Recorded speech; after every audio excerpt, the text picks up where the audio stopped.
Sir 2017 সাল থেকে দীর্ঘ 5 বছর রাজ্য সরকার প্রাইমারি টেট নেয়নি। 2022 সালের 11 ডিসেম্বর প্রাইমারি টেট নেওয়া হয় এবং দ্রুততার সাথে 2023 সালের 10 ফেব্রুয়ারি রেজাল্ট পাবলিশ করে প্রাথমিক শিক্ষা পর্ষদ সভাপতি মাননীয় গৌতম পাল মহাশয় ঘোষণা করেছিলেন যে এবার থেকে বছরের ন্যূনতম 2 বার নিয়োগ হবে, কোনো টেট পাস বসে থাকবে না। কিন্তু এই প্রায় 3 বছর হতে চললো, আমরা উত্তীর্ণ হয়ে আছি, আমরা একবার সুযোগ পেতে পারি না স্যার? মাননীয় ডক্টর গৌতম পাল মহাশয় উনি কিন্তু টেট পরীক্ষা নিয়েছেন খুব স্বচ্ছতার সঙ্গে।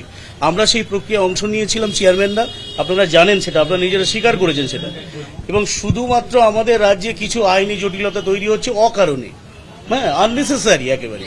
সেই আইনি জটিলতার কারণেই কিন্তু প্রত্যেকটি পদক্ষেপ থমকে যাচ্ছে। কিন্তু আমি আশাবাদী 22-এর টেট যারা উত্তীর্ণ তারাও চাকরি পাবে। যে ছেলেটা আজকে 39 বছর বয়সে টেট পাস করলো, সেই ছেলেটাকে আপনি কি উত্তর দেবেন? যে 39 বছর 40 বছর বয়সে টেট পাস করছে, সে কি একবার ইন্টারভিউতে বসার সুযোগটুকু পাবে না? তার ক্ষেত্রে আপনি কি উত্তর দেবেন? স্যার, আমরা বিভিন্ন জেলায় খবর পাচ্ছি যে প্রচুর সিট উৎপৃত্ত আছে। গৌতম পাল মহাশয় কিন্তু একবারও বলেননি যে আপনি সুযোগ পাননি বা পাবেন না। বলে এই ধরনের কথা বলে আমার মনে হয় বাজার গরম করা ঠিক হবে না। আপনাদের এই বক্তব্য আমি মাননীয় ডক্টর গৌতম পাল মহাশয়, আমাদের যিনি পর্ষদ সভাপতি আছেন, তার কাছে এখনই তুলে ধরবো এই বিষয়টা এবং আমাদের মানবিক শিক্ষামন্ত্রীর কাছে এই বার্তা পৌঁছে দেব।